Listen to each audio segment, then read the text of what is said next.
So I've been reading a book called The $100 Startup by Chris Guillebeau, and it's just about entrepreneurs and as they're trying to start their businesses, their passions, and so it's just full of stories of people that he's interviewed about how they've been going on this journey. Sometimes it was a choice that they were able to make and slowly start their business, but sometimes other people were kind of thrust into these situations.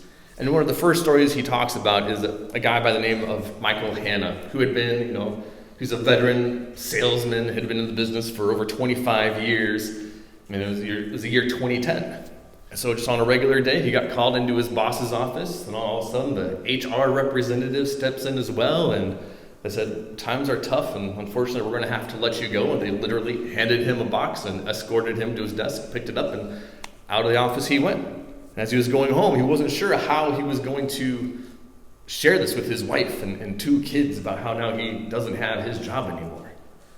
And so at the time, he just hit the pavement, putting out resumes, going to interviews, and just wasn't having any luck. And so he just had his unemployment check to, cover their expenses.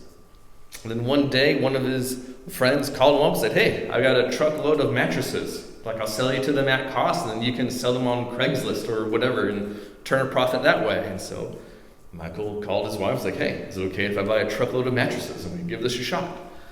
And so they did. And so then he needed a place to sell his mattresses, so he found an old car dealership showroom and he set up shop there and started selling mattresses. And his whole goal was, when he thought of buying a mattress, he thought these were seedy places and there's a lot of pressure to buy a nice mattress, and he wanted to try to change that formula. And he was located in Portland, Oregon, and slowly it was successful, and that was what he's been doing for the last 13 years now. He's been selling mattresses. Again, this wasn't a choice he wanted to do. He was fine in sales with his job, but he was thrust into this new direction. Was he willing to change and adapt to this new way of doing life, this new field of mattresses? And then he had to take that step of faith to purchase them and find a shop and a place to sell them and grow and learn about mattresses. Because that was one of the questions he would get from customers, what kind of mattress do I need? He didn't know. So he had to research and learn and adapt and just patiently and just work. And eventually it paid out for him. Maybe you've not been in that situation where you've lost your job and then had to go in a completely new direction. But maybe we've been in situations where maybe we had to adjust our life. Maybe change one thing that we thought was true and about how I'm going to do this, and then we're like, nope, I'm going to go in a different direction. We have to be willing to make that change within ourselves and then take that step of faith moving in that new direction. It's scary, being vulnerable, possibly failing, but it can be also exciting, trusting, seeing what might come of this new way of life. And then you got that patiently waiting and working hard, being diligent, and seeing what comes of it. As we're going through the book of Ruth, we're kind of at that pinnacle point where Naomi, she lost her husband, she lost her two sons who were married, and then only one of the daughter-in-laws ended up moving back from Moab to Bethlehem.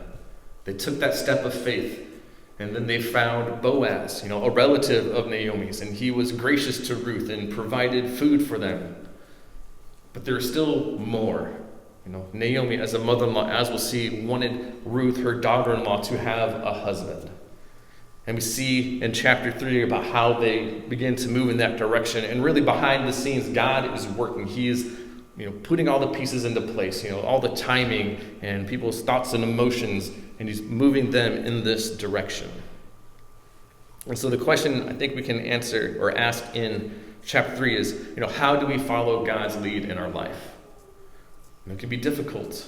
And that's what the beauty of Ruth. It's we don't see God directly speaking. We just see people moving in a direction, feeling God, maybe putting them or telling them to do something. We just see them faithfully taking steps of faith, trying to follow God.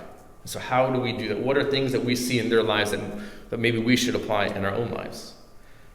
So I think in the first part of Ruth chapter 3, we follow God's lead by humbly changing. We can't be static. We can't be stuck in our current situation expecting things to happen for us. It's like, no, we have to change and do something else. Which I'm sure all you guys are like, oh yeah, I'm good at changing and adapting. Like that's normal, that's easy. I am not. I am a creature of routine. So, in Ruth chapter 3, verse 1, it says, one day, Ruth's mother-in-law Naomi said to her, my daughter, I must find a home for you, where you will be well provided for. Okay, so as I just mentioned, for Naomi, as the mother-in-law, she's got that heart for her daughter-in-law. They've gone through a lot together. Naomi clearly loves her and wants the best for her. And really is, as the mother-in-law's responsibility at this time, if her son were to die, it would be up to her to take the steps to help get another relationship for Ruth. So that's on her heart. Like she wants her to have a home, a place of rest, a place of security. And as a side effect, she'll also be provided for because she is without a husband. Because at this time and age, men were the breadwinners, the ones that offered protection and shelter and all those things. And so they were looking out for both of them, but mainly Naomi cared about Ruth. So in verse 2, Naomi continues, now Boaz, with whose women you have worked, is a relative of ours. Tonight he will be winnowing barley on the threshing floor. So Ruth was like, or Naomi's like, remember Boaz? She's like kind of speaking it out there.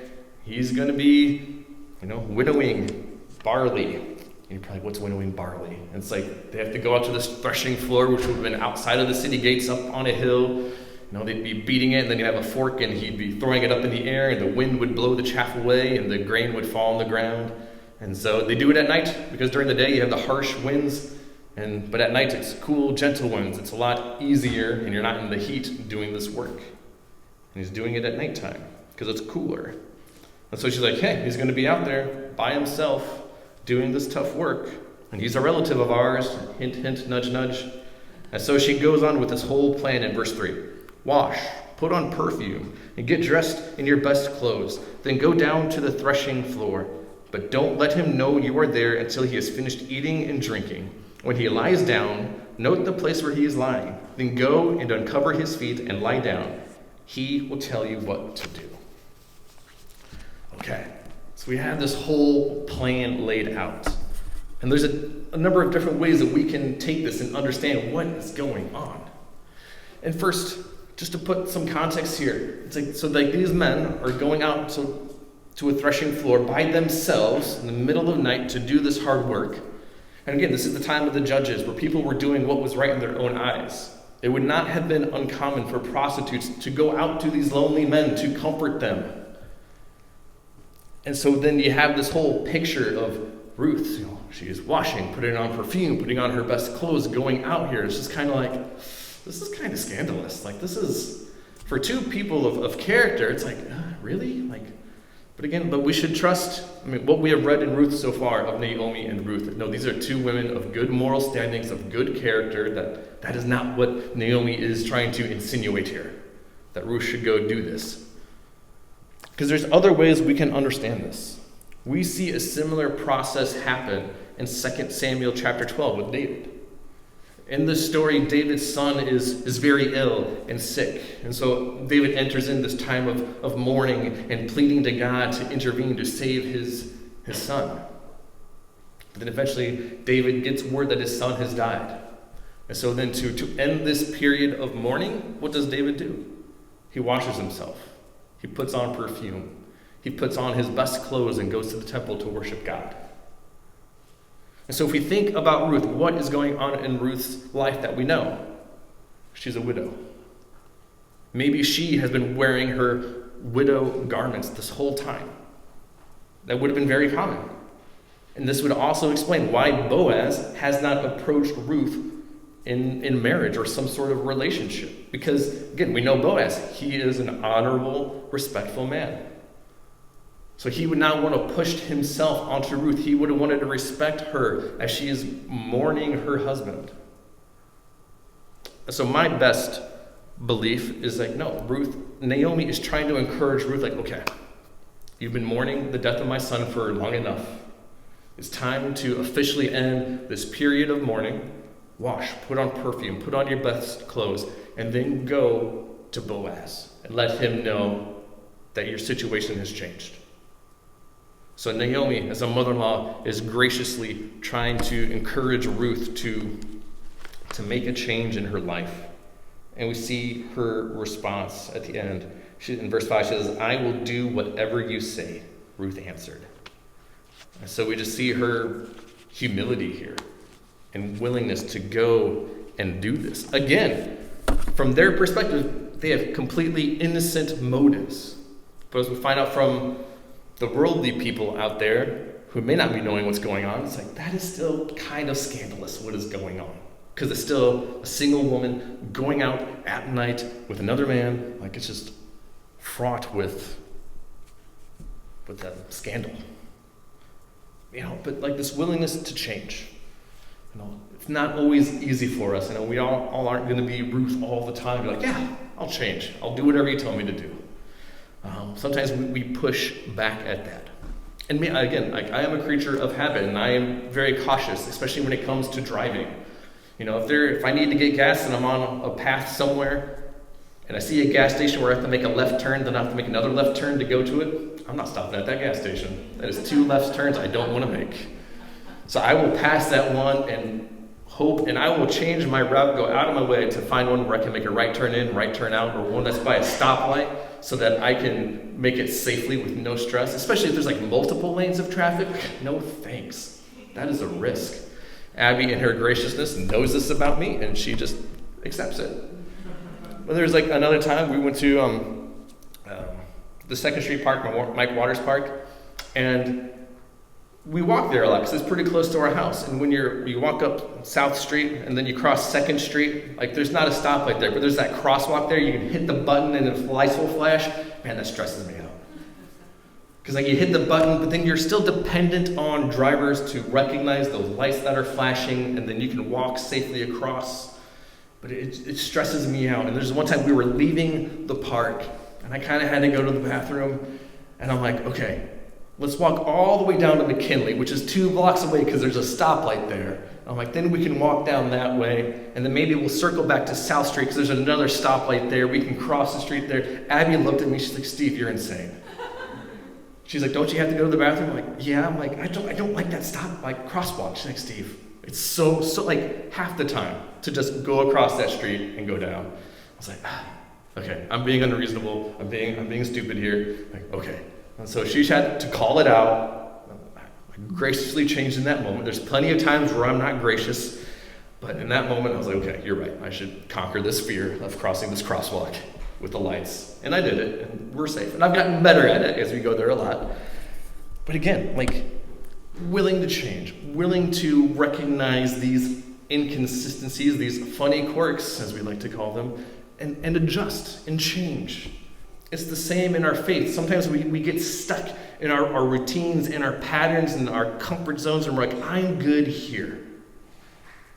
But there's so much more out there. It's like, yeah, Ruth and Naomi, they were good. They were getting food. They were getting shelter.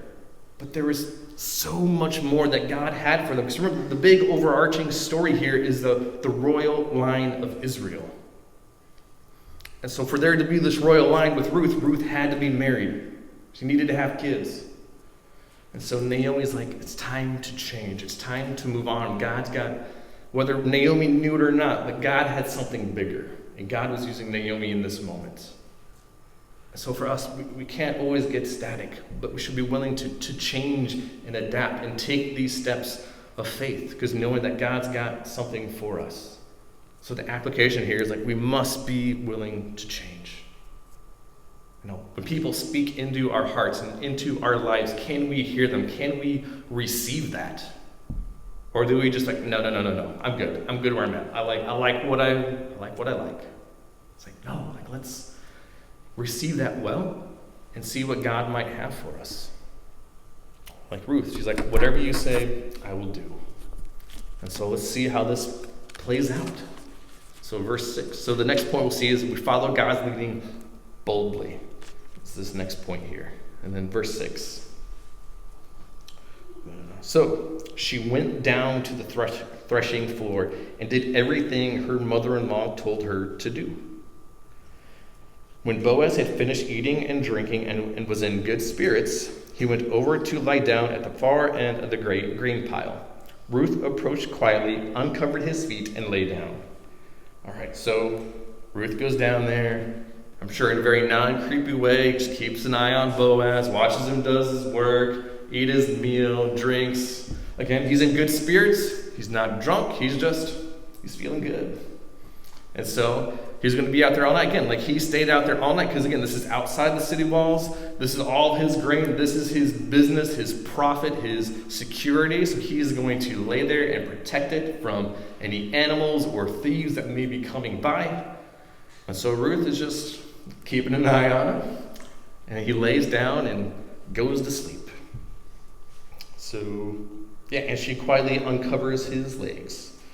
And then verse 8. In the middle of the night, something startled the man. He turned, and there was a woman lying at his feet. So, middle of the night, temperature drops, his legs are uncovered, gentle breezes. He's like, whew, it's cold, it's chilly, what's going on?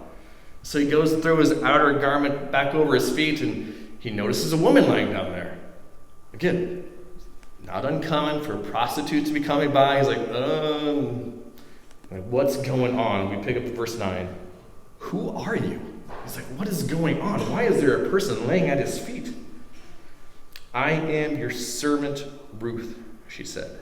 Spread the corner of your garment over me, since you are a guardian redeemer of our family. So Ruth announces who she is. Like if you were to go back and kind of read through chapters 1 and 2 about how Ruth is identified, often she's a Moabite, or she is a widower. She is the daughter-in-law of Naomi, who's from Moab. She's always related to these things as a foreigner, as a widower. But here Ruth changes her identity. She says, I am your servant Ruth. She's no longer a widower, no longer a foreigner, but she says, I'm your servant. I belong to you now, Boaz.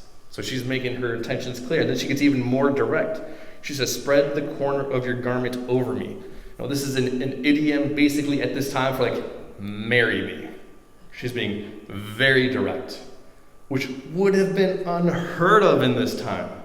For a woman to approach a man, say, marry me. It's like, wow, you are being very forward.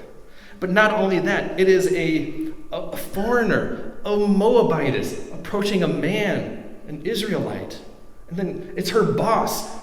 She's poor, he's rich. There's so many things where it's like, what is happening?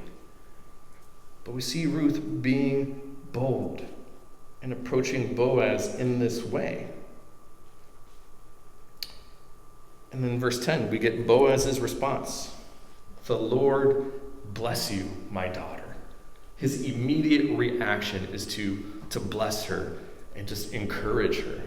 Which, for Boaz, after a hard night of work, in the middle of the night, wakes up, finds somebody at his feet, and for him to be gracious is astounding. That is God giving him clarity of mind and thought in the middle of the night. Because again, he's a man of character. I think it would have been understandable. He's like, what are you doing here? It's you know how inappropriate this is? You know how scandalous this is? Why are you here in the middle of the night? But he's not. He's like, bless you. Bless you, my daughter. He goes on, this kindness is greater than that which you showed earlier. Again, this kindness is that hesed word, that this royal, deep love, merciful, compassionate type love. He sees this within Ruth, that she followed Naomi from Moab to Israel, that she's providing for Naomi. And now Ruth has taken this bold step. He's like, look at his kindness that you've shown not only him, but Naomi in doing this act. And he goes on, it's you have not run after the younger men, whether rich or poor. And now, my daughter, don't be afraid. I will do for you all you ask. All the people of my town know that you are a woman of noble character. Although it is true that I am a guardian redeemer of the family, there is another who is more closely related than I. Stay here for the night, and in the morning, if he wants to do his duty as your guardian redeemer, good. Let him redeem you. But if he is not willing, as surely as the Lord lives, I will do it. Lie here until morning. So we just see him, affirming Ruth in her actions. He's understanding why she is there and what he is doing. Obviously, it's been on his mind as well. He's like, oh, okay.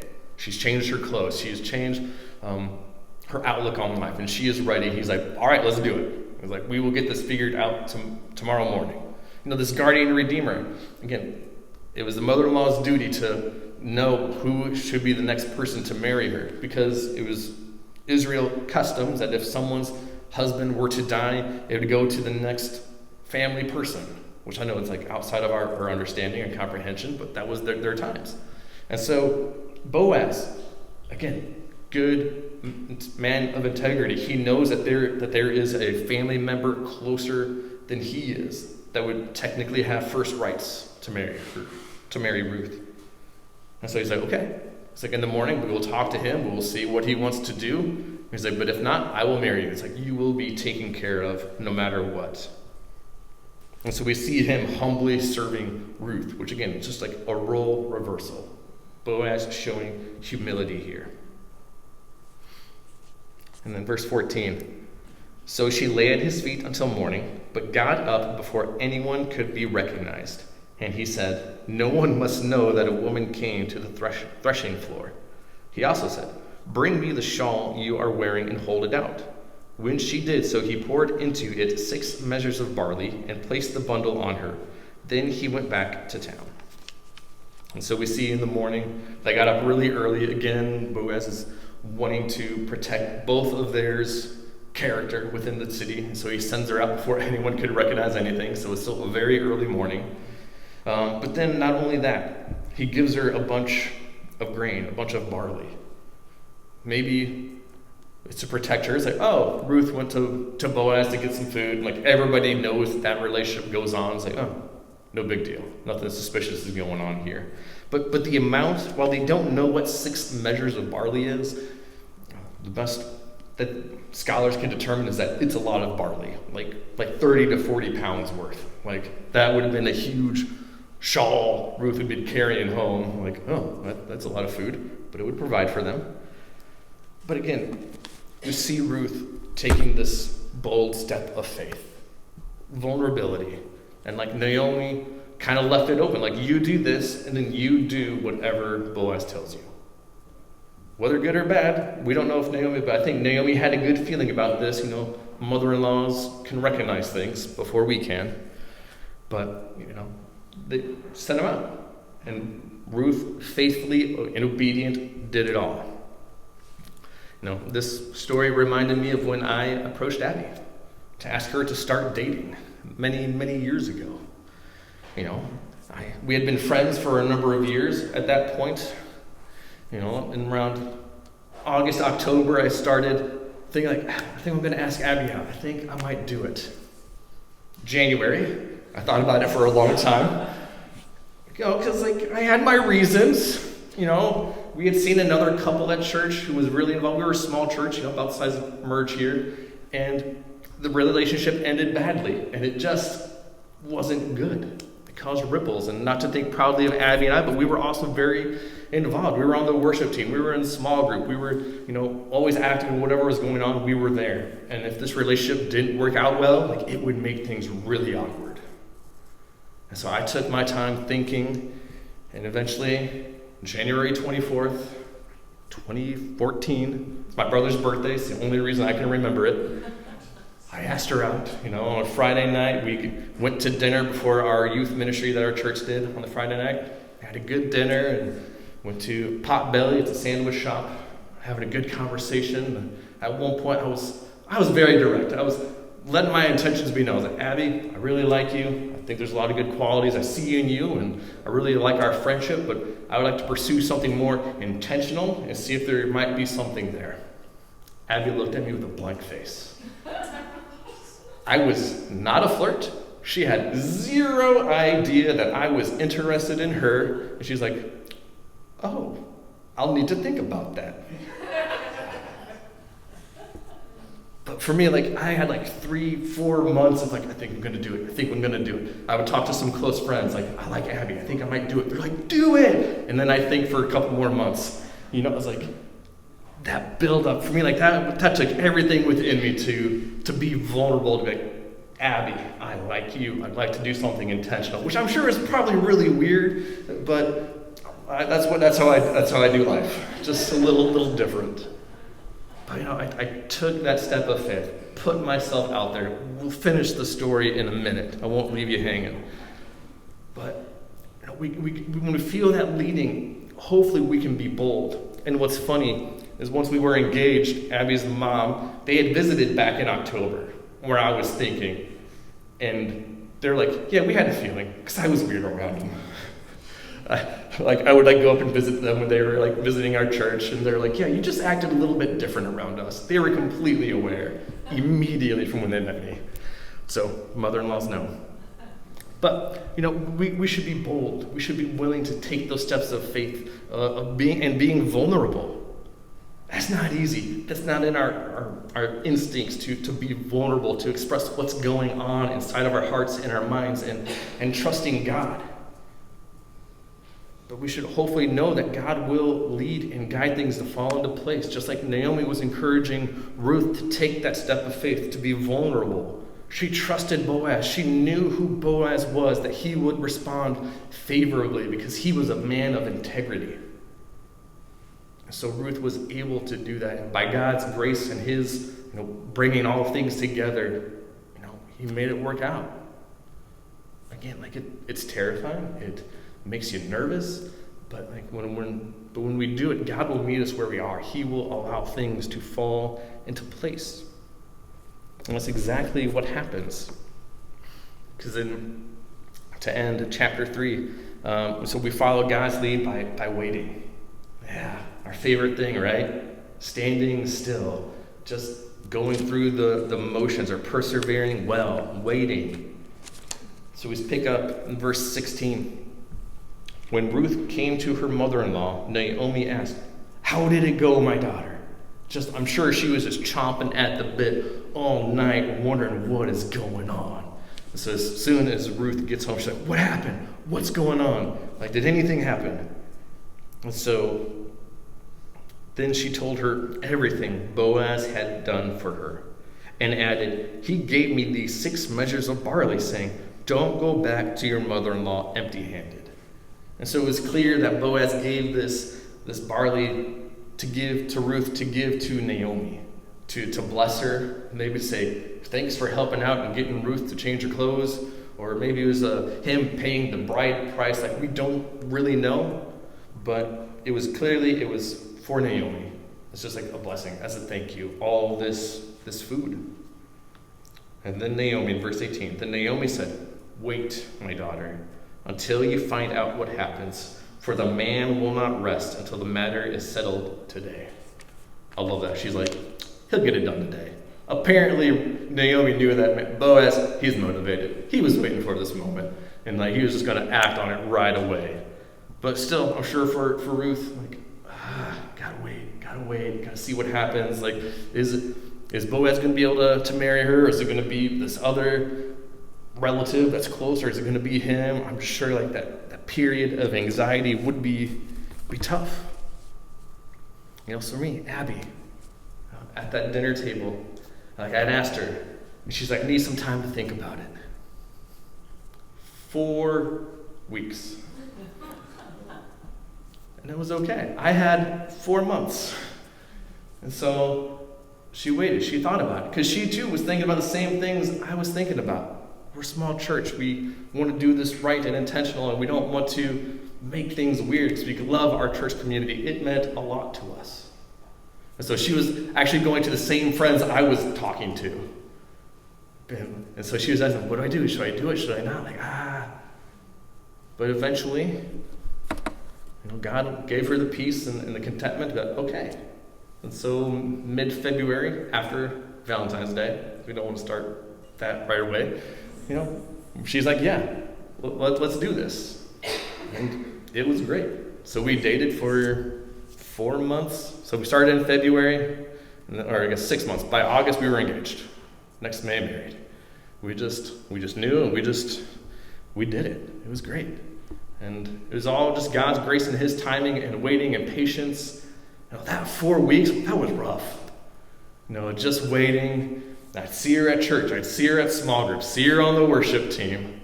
I did my best to keep my mouth shut. Like, did you make your decision? Do you want a date? Do you not want a date? What's going on? Just had to shut up and just wait. It was definitely worth the wait. 8 years later, just being patient. It's not in our instincts to do that. Especially for me, if I see something, I want to get it done right away. I don't like dwelling on things. Like, if I know, let's do it. And being patient pays off. God is gracious in those moments. It develops our character. It develops our trust and reliance on God. And God will put us in communities that will be there to encourage us and to stay sane and all those good things. But sometimes God makes us wait. And hopefully in those moments that we can grow, that we're not just going through the motions, but that we can truly rely on God and trust him, knowing that something good is going to happen.